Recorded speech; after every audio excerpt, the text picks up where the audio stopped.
第176章职业者。窗外的红月被云层遮掩，穿透帘布的月光只能勉强勾勒出卧室内大件物品的轮廓，暗淡和昏沉成为了房间的主旋律。克莱恩坐在这样的环境里，没急于离开。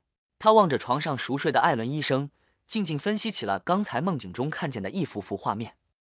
威尔昂塞汀最后握在手里的是命运之轮牌，而这样的梦里，所有的一切都具备象征意义，都是自身心灵体获得的启示。也就是说，威尔昂塞汀的事情与命运有关，再加上那条很可能代表着水银之蛇的银白巨蛇，这孩子也许与怪物途径哪位高序列强者或哪件诡异封印物有关。他的危机来源于水银之蛇对他，或者他涉及的那件诡异封印物的觊觎。但水银之蛇可是序列1啊，属于最接近神灵的那种存在，仅名称本身就体现出了他的高位格，没可能奈何不了威尔昂塞汀这么一个小孩。那个还不知道究竟是序列1还是序列2、序列3的阿蒙，只靠一个分身就差点侵入了灰雾之上。这件事情看来没那么简单，肯定藏着极大的秘密。想到这里，克莱恩已然决定退缩。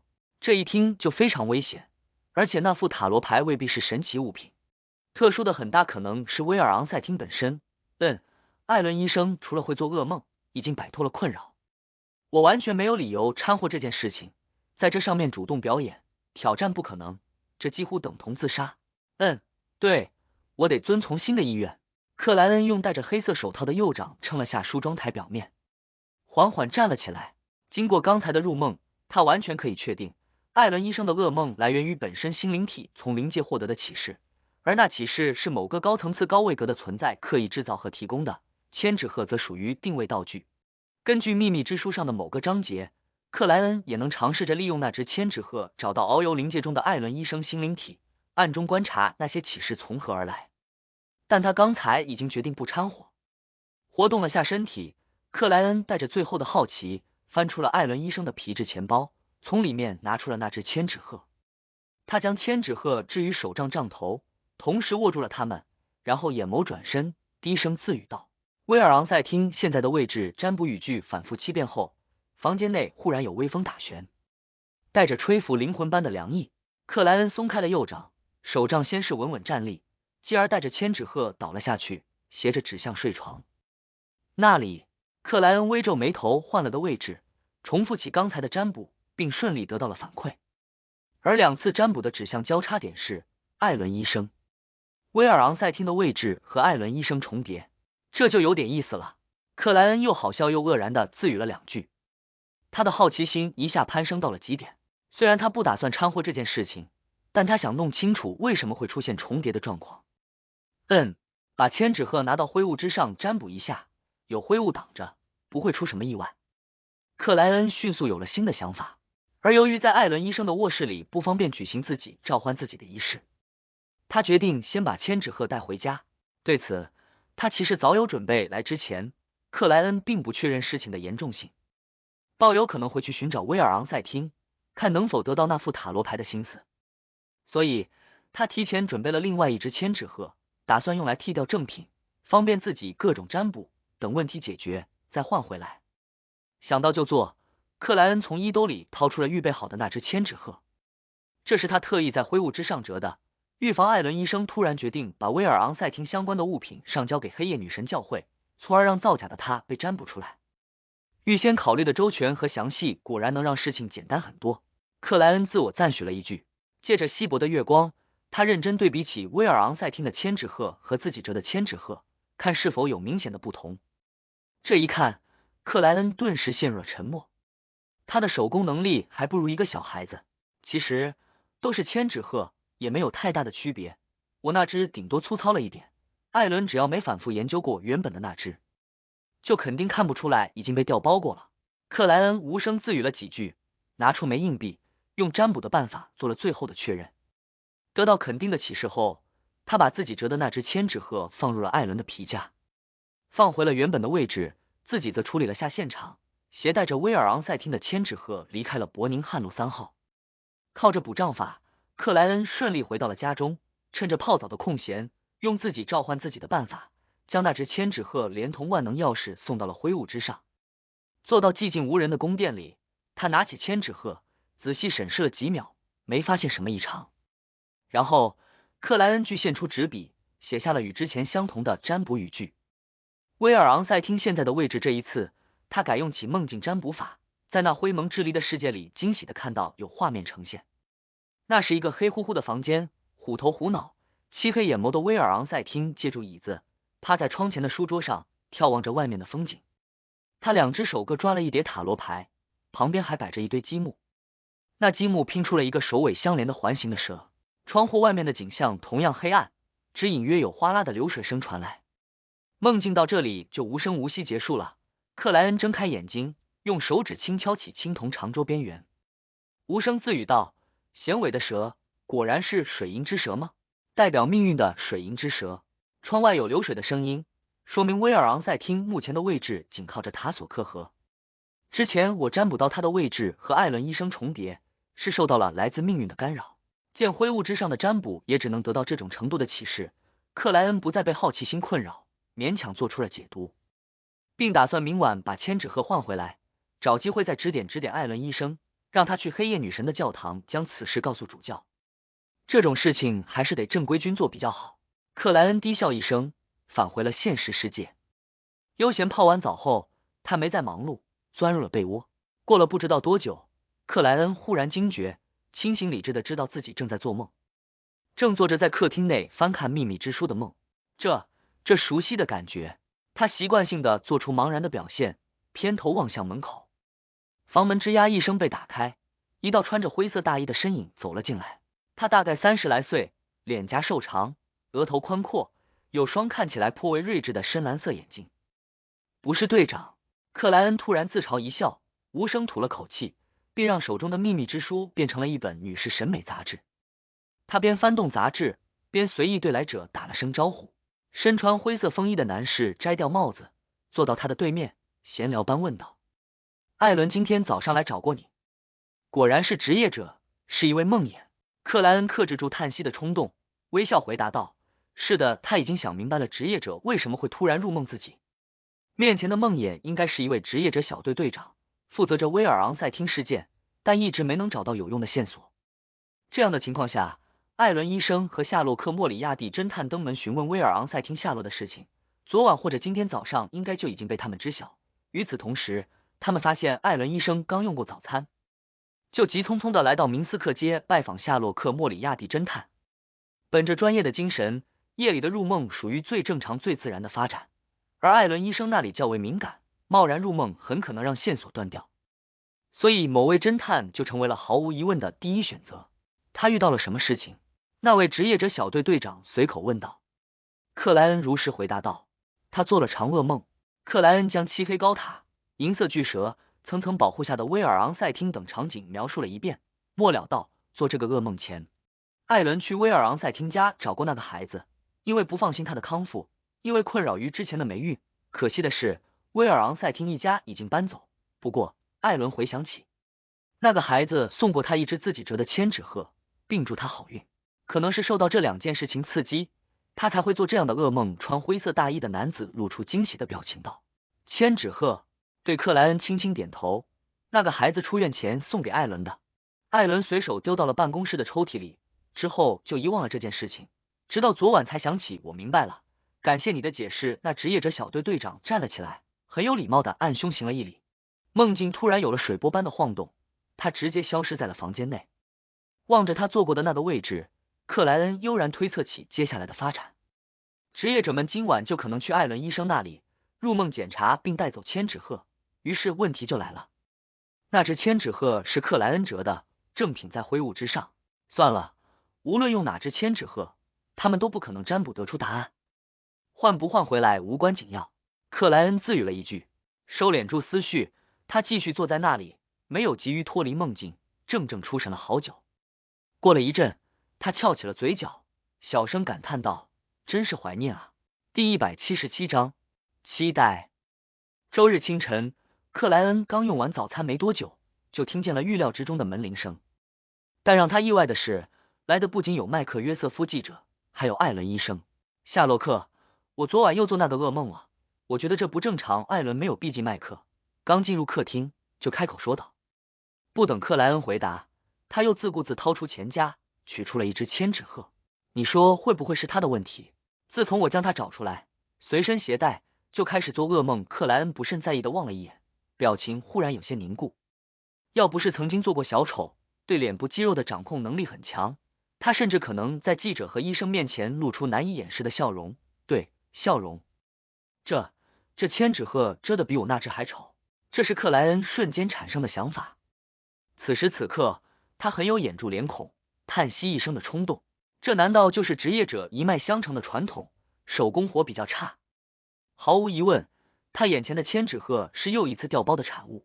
从克莱恩这里得到准确的消息后，职业者们似乎没有耽搁，当晚就潜入了艾伦医生的卧室，用自己折的千纸鹤调换了钱夹里那只。但他们想不到的是，钱包里那只同样是假的，是克莱恩在灰雾之上折的，相当的粗糙。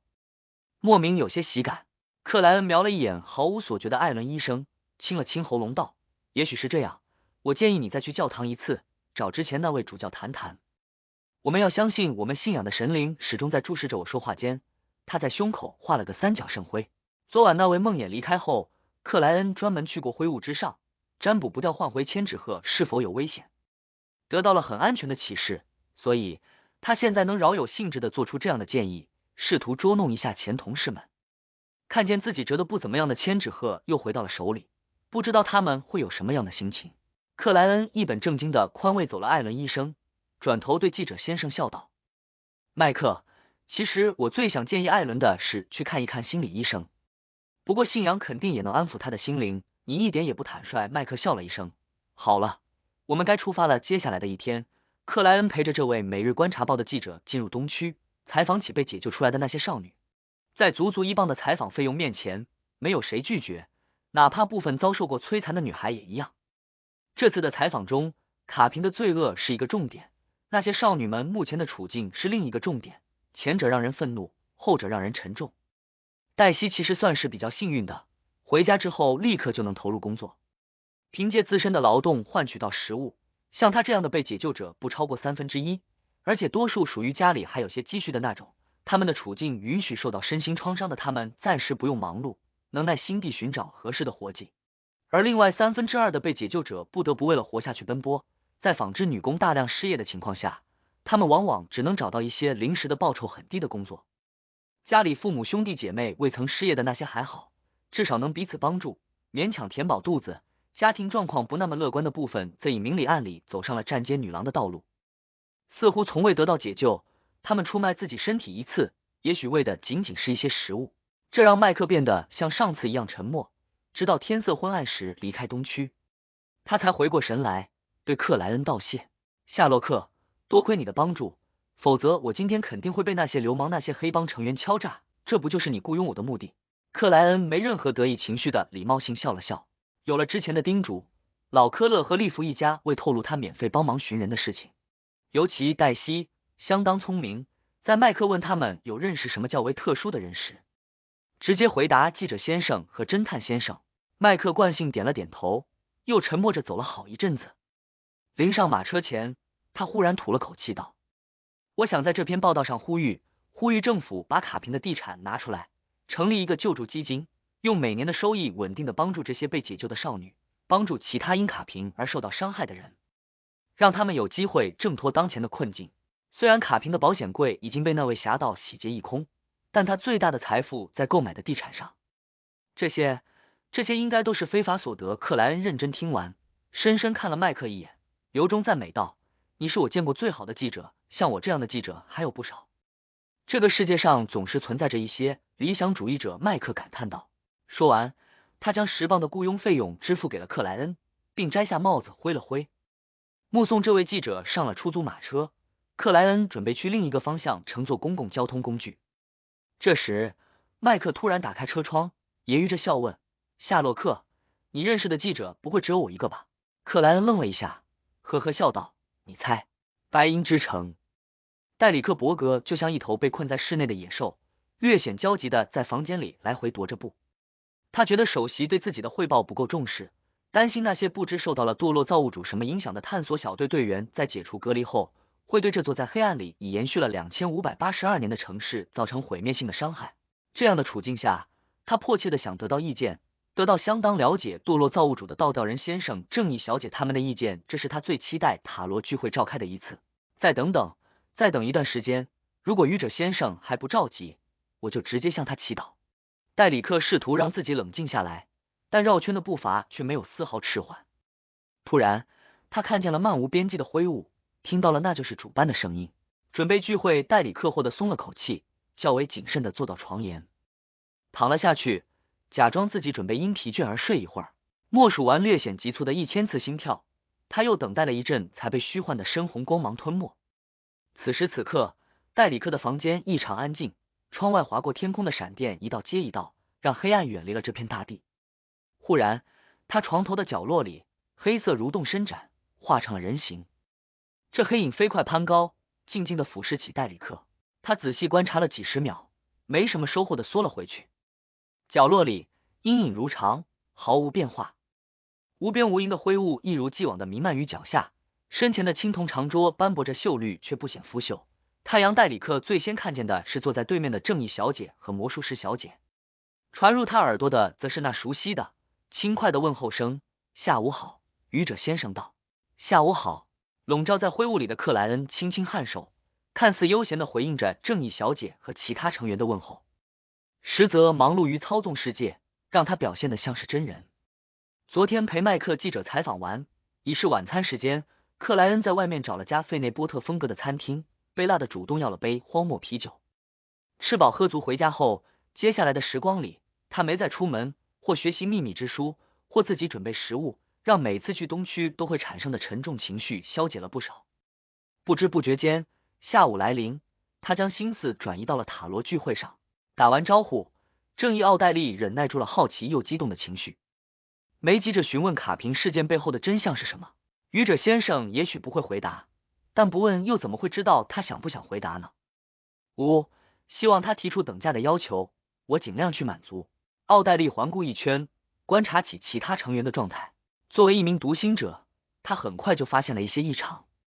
咦，太阳很焦急啊，前探索小队队长的事情出现意外了，遇到阿蒙了。还有，福尔斯处于想问又不敢问的状态，他应该是看见报纸，从塔罗牌猜到卡瓶之死是我们塔罗会做的，但却疑惑于皇帝牌代表谁。他似乎对愚者先生更加敬畏了，这是遭遇了什么？倒吊人先生的心情很不错，他的魔药已经消化完毕了，他好像在期待着什么。世界先生还是那副阴沉内敛的样子，很难读出他现在的想法。真是观众途径的克星啊！太阳戴里克没有掩饰自己焦急情绪的意图，但又未直接请教各位塔罗会成员。他很清楚，开场这段时间属于愚者先生，除非没有那个什么罗塞尔的日记。没必要着急，已经开始聚会了。如果愚者先生心情好，也许会解答一些问题。戴里克如是宽慰着自己。倒吊人阿尔杰则侧头望向上首，谦卑的开口道：“尊敬的愚者先生，我搜集到了3页新的罗塞尔日记。”罗塞尔日记。魔术师福尔斯一下竖起了耳朵。克莱恩微笑回应道：“你想用它们换取什么？”望了愚者先生手边覆盖着的那张纸牌一眼，倒吊人阿尔杰压抑住满腔的热切道：“我想知道您旁边那张牌是什么？第178张，大航海家罗塞尔。这我知道。”正义奥黛丽眼眸半转，下巴微扬，愉快地将目光投向了斜前方，投向了支撑穹顶的一根石柱。他迅速收回了视线，准备欣赏倒吊人先生听到答案后的反应。魔术师福尔斯则隐约明白了一件事情，用所谓的罗塞尔日记，可以从愚者先生那里换取某些问题的解答，说不定还能兑换物品。罗塞尔日记是罗塞尔用独特符号书写，别人根本看不懂的那些笔记，他们竟然是日记。倒吊人的语气很笃定，而愚者先生没有反驳。我遇到过好多，但都因为不感兴趣，未曾买下。啊对，奥黛丽小姐那里有不少，她是这方面的狂热爱好者。可是，她那只狗在上周，不，也许是上上周，我记不太清楚了。总之，她把许多图书和笔记都咬碎了，其中就包括所有的罗塞尔大帝日记。突然而来的惊喜和随之涌现的失望充满了福尔斯的心灵，让他想要抬起双手，捂住耳朵，大声尖叫。不这样不足以表达他此时的心情。我讨厌狗，魔术师福尔斯恨恨想到，倒吊人的要求颇有些出乎克莱恩的预料，但对他而言却属于最容易完成的那种，于是低笑了一声道：可以。你希望所有人都能听到，还是只自己知晓？倒吊人阿尔杰毫不犹豫就回答道：只自己知晓，他可没有无私奉献的精神。克莱恩笑笑屏蔽了其余成员的感官，这让正义小姐非常委屈。她正等待着看到吊人先生又错愕又震惊的表情，就像自身做了一件了不起的事情，虽然不会主动宣传，但却很期待别人知道后的反应。但现在，可恶的倒吊人剥夺了我这种快乐。奥黛丽在心里嘀咕了一句，当然，她很清楚对方的要求是绝对正当的。可我早就知道答案了，她抿嘴想到。此时，克莱恩悠闲地将那张亵渎之牌翻转，立了起来，让倒吊人能直接看见上面穿黑甲、戴皇冠、着披风的罗塞尔。这位大帝的肖像时常能见，倒吊人阿尔杰并不陌生，当即就认了出来。而更为重要的是，纸牌之上还有明晃晃的标识：序列灵，黑皇帝。果然是传闻里罗塞尔大帝制作的那副藏着神之途径的纸牌，是所谓的塔罗牌原型。序列灵，黑皇帝，这张对应的是律师途径的成神之路。愚者先生一直搜集罗塞尔的日记，看来就是为了从里面寻找那副纸牌的线索。而才几个月的时间，他就已经拿到了一张。阿尔杰又惊又喜，又振奋又激动。豁然之间，他莫名觉得塔罗会的前景无比光明。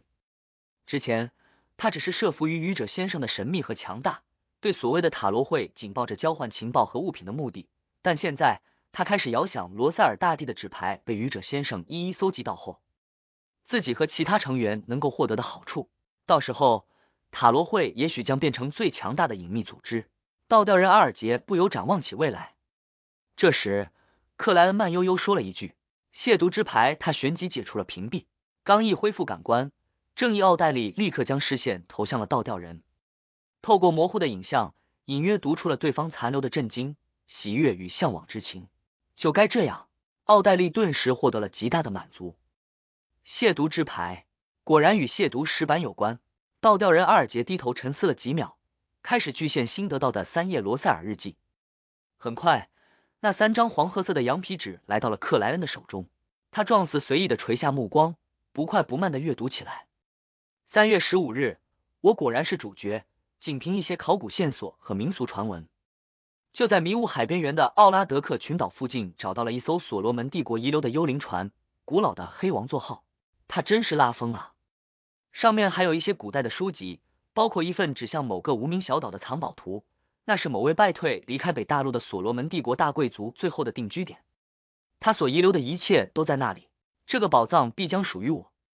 3月19日，经过反复的考虑和衡量，我最终决定出海远航一次，在此之后我就要进入王国陆军担任军官，很难再有这样的机会。爱德华兹和格林他们愿意追随我在那片充满迷雾的海洋里冒险。其实我也不是单纯的为了宝藏，我还想验证一个问题，从太阳到红月，从天空中星星移动的轨迹到春夏秋冬的交替，种种迹象和不同数据都证明我所在的这个世界应该是一个星球。既然这样，它不该只有南北大陆，从各种数据推断，南北大陆所占面积加起来都不到这个星球的10%，其他地方难道只是海洋，只有群岛？北大陆西边是迷雾海，东面是苏尼亚海，我怀疑这2大海洋的尽头还有别的大陆，就像狂暴海的尽头是南大陆一样，说不定我能发现一个全新的大陆，西大陆。出发吧，大航海家罗塞尔·哥伦布·麦哲伦·古斯塔夫，去验证你的猜想吧。大帝年轻时候真是莽啊，光凭一张不知道是真是假，不清楚藏着什么危险的藏宝图，就敢出海远航。不，他年老之后一样的莽。亵渎之牌就是证据。克莱恩忍不住腹诽了2句。这一页日记和他之前看过的一页似乎能联系在一起，中间顶多隔1-2张别的日记，所以克莱恩大致能肯定罗塞尔在这次远航里因为迷路找到了一座位于安全航道外的原始岛屿，上面有不少超凡生物。这个过程中他还用天启4骑士和海贼王的梗捉弄了追随他出海的格林和爱德华兹等人。另外，格林这个被罗塞尔称赞为我们之中最聪明者的人，在发现那座原始岛屿后越来越奇怪，最终死在了迷雾海上。说起来，这个世界是星球的观点现在已经得到广泛认同，并被天文学所证实。克莱恩翻到了第2页日记。4月18日，我在黑王座号那些古代典籍里发现了西大陆这个名词，真的有西大陆。可是，哪怕在第4纪，在所罗门帝国，在神灵还行走于大地之上时，西大陆也仅是传闻，据说是精灵们的故乡，设计那位叫做苏尼亚索列姆的古神。但问题在于，精灵们最终困守的是苏尼亚岛，之后散落于各个深山和大海之上的各个岛屿，从来没有他们试图返回故乡的传说。总之，迷雾海的尽头可能存在西大陆，存在精灵的故乡。那苏尼亚海的尽头呢？真的有一个东大陆？它藏在神话典籍的哪些只言片语里？莫非它就是虚无缥缈的神奇之地？继续往前吧，罗塞尔，你就要抵达目的地了。西大陆、东大陆，罗塞尔猜测后者可能是神奇之地。对了，倒吊人先生曾经说过，许多极光会成员在苏尼亚海上寻找真实造物主的圣所，而他怀疑圣所就是神奇之地。这和罗塞尔大帝的想法有些接近。这个世界还有很多很多秘密啊！克莱恩目光下移，看向这一页最后的几小段。4月20日，种种迹象表明，我们即将抵达一处陆地，并非岛屿的陆地。迷路还有这种好处，难道我会发现所谓的西大陆？4月21日，我看见了深渊。深渊？罗塞尔看见了深渊，是神秘学意义上的深渊吗？克莱恩瞳孔微缩，急忙翻页。可第3页日记看得他怀疑人生，怀疑自己多年的中文教育。上面大量充斥着以下的语句：阿日胡基厄请了人府邸内。克莱恩一下明白过来，这页应该是后人伪造的罗塞尔日记，他们根据原有的符号自己胡乱拼凑出了一堆句子。这个瞬间，克莱恩就像看见了乱码，很有诅咒那些造假者的冲动。他很想确认罗塞尔日记上提到的深渊是不是万恶源头、堕落之地、恶魔居所等名词指向的那个深渊。真正意义上的深渊是神灵也会被腐蚀的宇宙暗面，应该像灵界那样独立于现实世界才对。至少秘密之书和我之前在职业者小队接触到的典籍都是这么记载的。如果不是真正的深渊，那大帝想说的深渊又指代什么？克莱恩反复思考都得不到解释，心里极为不爽，就像一直追更的小说，太监在了最关键的时候。一眼扫过，他平复了下心情，让日记消失在了手里。你们可以开始了。坐在青铜长桌最上手的他轻笑了一声。倒吊人阿尔杰当即侧头望向太阳，不甚在意般的问道：你有从那的探索小队前队长口中打听到什么吗？第179章，听小太阳讲故事。太阳戴里克本来急着询问堕落造物主的事情，但听见倒吊人的问题后，还是老老实实回答道：他死了，他死了。正义、倒吊人和魔术师同时表示了自己的诧异。这个转折他们还真没有预料到，毕竟那位探索小队的前队长已经被关了好几十年，一直没出什么问题，谁能想到才讨论完他的事情，他就死了。此时此刻，除开愚者先生，唯有阴沉内敛的世界保持住了原本的状态。太阳戴里克点了下头道：我返回白银城之后，本来想按照倒吊人先生的建议，从那的探索小队前队长口中打听更多的事情，结果他突然出现在了我背后，问我是不是在找他。听到这里，正义奥黛丽顿时小小的吸了口气。虽然太阳明显不具备讲好故事的能力，但对方简简单单的描述依然让他有一种深夜看恐怖小说的感觉，似乎自己的背后如今也站了那么一个人，也在问你找我吗？魔术师福尔斯则又恐惧又兴奋，就跟小时候听母亲讲鬼故事时的状态一样，明明已经害怕的捂住了耳朵，却还是被谁附身了般张大着指缝，让声音能够传递进脑海里。这个桥段可以写进小说里。作为一名畅销作家，他有着出色的职业本能。倒吊人阿尔杰见多识广，下意识就问道：你们白银城针对失控者的地牢没有封印，彼此之间没有阻隔？我记得你上次说过，那里有一件很强力很神奇的物品作为核心。有的，但不知道他为什么就来到了我的房间，而且已经完全失控，脑袋从中间裂开，不断流着液体，身上出现了许多裂缝，每一道裂缝就是一张嘴巴。太阳戴里克随口描述着当时的场景。那你是怎么活下来的？怎么从他手上逃脱的？魔术师福尔斯很有身临其境的感觉，这也是正义奥黛丽关心的问题。倒吊人阿尔杰的反应却和他们截然不同，若有所思的低语道：将只有失控前兆的你放在一个这么危险的家伙隔壁，这不符合逻辑。看来你们白银城的高层6人议事团的成员们在有意识的让人接触那个家伙，看能否从他那里套取到更加有用的信息，并观察他相应的变化。所以你被哪位长老救了？戴里克的嘴巴一点点张开，只觉倒吊人先生似乎亲眼看见、亲耳听到了当时发生的一切。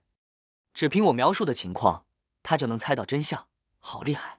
太阳戴里克敬佩地回答道：是的，正如你说的那样，首席及时出现，利用那件神奇物品解决了失控者察觉到太阳的尊敬和佩服。倒吊人阿尔杰轻笑了一声，这是显而易见的事情，只要本身的见识足够，就能轻而易举地看出。我就没有想到。正义奥黛丽略显郁闷地自语了一句，我就没有看出。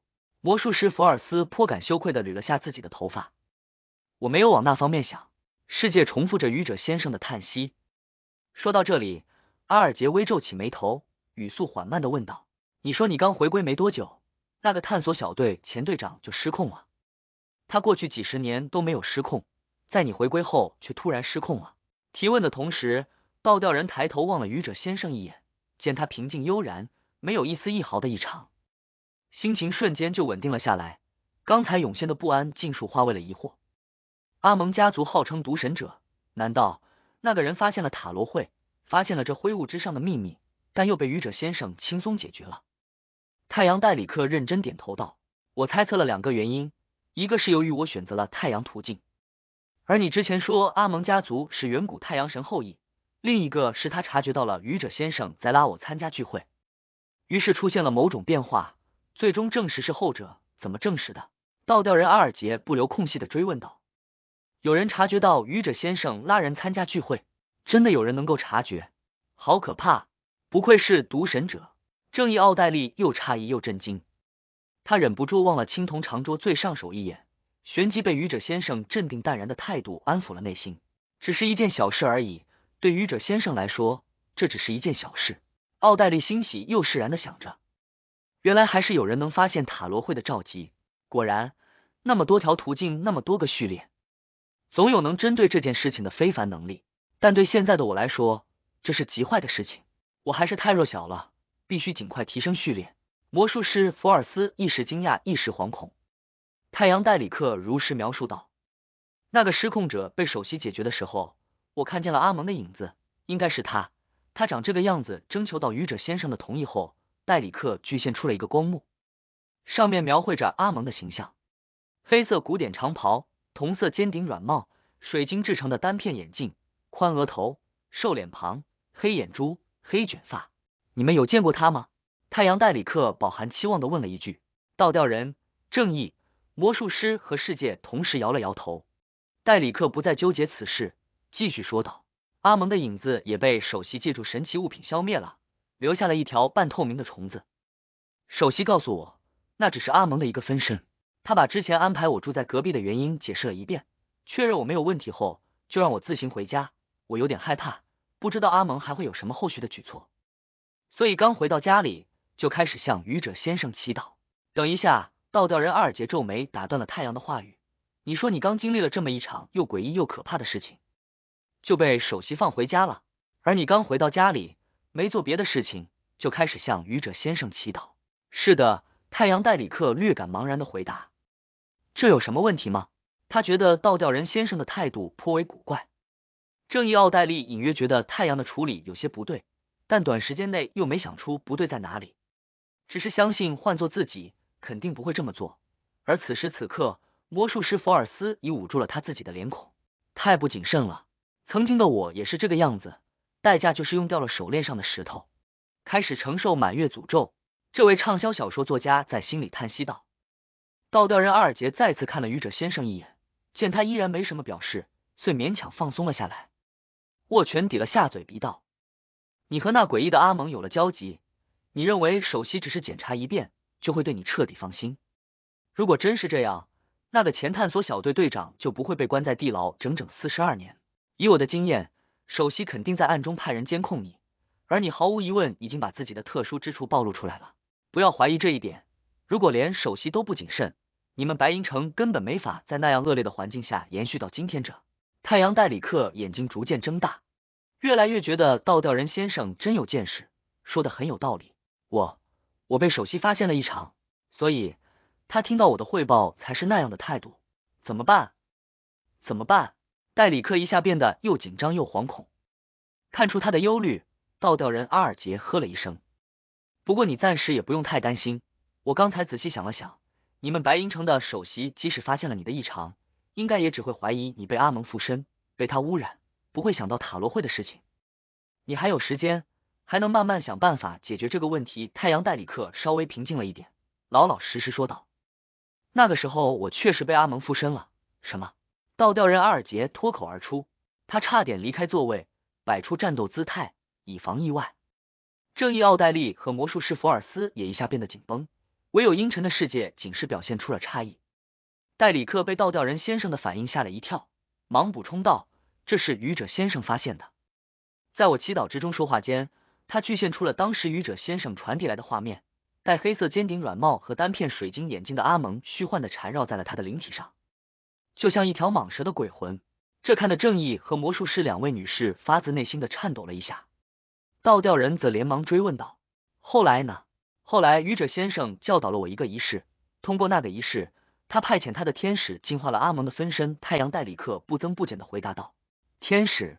倒吊人愕然望向了青铜长桌最上手，他旋即发现自己这动作太过突兀，不够恭敬，忙又低下了自己的脑袋。天使？正义奥黛丽一时有些茫然。第180章十只虫。短暂的茫然后，奥黛丽迅速想明白了太阳在说什么。他说愚者先生派遣他的天使净化了阿蒙的分身。天使？愚者先生派出了一个天使。愚者先生果然有天使作为侍者，每一位天使至少有序列2的实力。虽然这是理所当然的，我早就预料到的事情，但依旧让人激动，因为它终于被证实了。而只有神灵才能驱使天使。奥黛丽兴奋的眼眸流光，忍不住遐想起愚者先生的天使是什么样子。不知什么时候，我才有幸遇上。他望向青铜长桌最上手的目光满是崇拜和热切。与此同时，他的灵感告诉他，一贯阴沉的世界先生也因震惊坐直了身体，这让他莫名有些得意。魔术师福尔斯则回想起了之前遭遇的那件事情，他明明只是请求愚者先生帮忙干扰占卜，结果却看见一位12翼大天使降临，用翅膀笼罩住了自己的灵体。果然是天使，漆黑翅膀，12对羽翼的大天使，而这果然也是愚者先生的常规操作。随意就派遣为天使帮聚会成员解除危难。福尔斯忽然不敢抬头注视悠闲坐在青铜长桌最上手的那位先生了。虽然他还只有序列9，虽然他没受过完整的神秘学教育，但他已混在不同的非凡圈子3年，某些事情即使不刻意打听，也会传入他的耳朵。这里面就包含了很重要的一条，不可直视神过去的福尔斯对这句话印象不深，可此时此刻的他却突兀的感觉这是真理，是从无数血泪教训里总结出来的真理。天使？愚者先生身边果然有天使。倒吊人一阵惊惧，又莫名激动，以至于身体都微微颤栗。之前告诉尊名、回应祈求和仪式，都间接表明了愚者先生等同于神灵，但这终究还是差了些直观的证据。而现在天使出现了，它的存在本身就足以说明很多事情，其中最为重要的是，天使代表着最直接的威慑。愚者先生对现实世界并非没有影响力啊，哪怕不通过卷者，他也能让自己的威严辐射一定的区域。阿尔杰瞬间想了很多，既为之前的浅薄冒冷汗，又感觉未来充满光明。紧接着他琢磨起了太阳话语里的细节，愚者先生没直接让天使降临，反而先教导了太阳一个仪式，通过那个仪式，他才派遣天使净化掉阿蒙的分身，这中间绕了很大一个圈子。这是否表明愚者先生要影响现实世界，必须突破不少阻碍？这和我之前判断他处于被封印、被拘束的状态吻合，但或许是神器之地有特别之处。愚者先生之前没有这样的表现，是因为他脱困了一点，他逐渐在脱困。坐在愚者位置的克莱恩慢悠悠环视了一圈，明显察觉到了正义小姐的尊崇和热切，察觉到了倒吊人先生的惊恐和激动。以前不都是把我当成神灵看待吗？为什么听到天使的事情，还会有这种表现？看来侧面的证明始终比不上直接展现的威慑啊！以后要是有新成员质疑我，我就提前做好准备，让世界跳出来大发厥词，然后我随手一指，将他干掉，杀鸡儆猴。等事情平息，再重新捏一个世界。克莱恩的思绪逐渐发散。太阳代理克不是很能理解倒吊人先生、正义小姐他们的反应，在他看来，一位神灵，一位伟大的存在，有天使侍奉不是很正常的事情吗？他等待了几秒，道：阿蒙的分身被净化后，我磕出了一条小虫，和之前地牢里那条一模一样。你们知道它是什么吗？在愚者克莱恩的帮助下，太阳顺利具现出了一条半透明的小虫，上面有12道透明的圆环。正义奥黛丽和魔术师福尔斯好奇望了过去，同时摇了摇头，示意自己根本没见过，也没听说过类似的小虫。12道圆环，秘密之书上类似的象征符号都与时间有关啊。阿蒙家族是远古太阳神的后裔，而在古老的年代里，人们都相信太阳与时间是存在关联的，这勉强算是一个解释，能从两方面得到印证。不过，为什么现在的永恒烈阳只是不灭之光？秩序化身、契约之神、商业守护者，却不再有涉及时间的领域。克莱恩为维持愚者的形象，没急于回答。他噙着笑容，目光温和。倒吊人阿尔杰思索了一阵道：他应该是阿蒙制造分身的载体。在神话传说里，有一种虫子和它的外形类似，都有12道透明的圆环，叫做食之虫。不过，从来没有谁见过食之虫，不少人怀疑这其实是一种序列魔药的名称。食之虫和我的猜测很贴近嘛。虽然这只是在某些教会内部中层及以上非凡者里面流传的神话故事，但信息本身也是具备不小价值的。倒吊人先生就这样讲出来，让所有人听到，是因为他已经获得了报酬，已经从小太阳那里了解到了许多重要情况吗？克莱恩听得一阵感慨，一阵好笑。食之虫，阿蒙制造分身的载体。太阳代理克小声自语，似乎解开了不少疑惑。他好奇问道：他能用来做什么？我是指死掉的他，我不知道。在太阳相信和尊敬的目光下，倒吊人阿尔杰突然有些惭愧。这时，坐在青铜长桌最上手的愚者平缓开口道：某些仪式的主材料，这是克莱恩根据秘密之书的内容推测的。不过他丝毫不担心自己会说错，因为这几乎无法证伪。没有找到需要食之虫的仪式，只能说明你们见识还不够多。克莱恩悠然补了一句，在心里。某些仪式，正义奥黛丽等人瞬间浮想联翩。谢谢您，伟大的愚者先生。太阳代理克半起身行了一礼，接着将话题导入了那件关系白银城存在与否的事情。探索小队回来了。我是指牧羊人洛威亚长老率领的那个探索小队，他们完成了对堕落造物主办毁灭神庙的探索，回到了白银城。而我发现我熟识的几位队员性格都出现了一定的变化，他们被真实造物主污染了。倒吊人阿尔杰毫不犹豫地用笃定的口吻指出，真实造物主。正义奥黛丽忍不住看了青铜长桌最上手一眼，他记得非常清楚，真实造物主曾经被愚者先生的眷者破坏过降临之事。自己之前还猜测自家塔罗会的首领要做邪神克星。真的吗？戴里克不愿意相信般反问了一句。倒吊人语气不见波澜地说道，你详细描述一下他们的变化，感觉人还是那个人，但和以前却有了很大的不同，乐观的变得低沉，笑容灿烂的只剩下礼貌性的微笑。太阳戴里克将自己发现的所有异常都讲了一遍，包括牧羊人洛威亚长老状态突然转好的事情。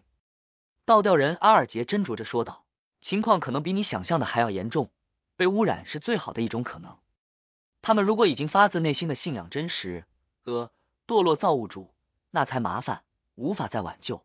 不管怎么样，他们的性格、想法和观点都会扭曲，变成隐性的疯子。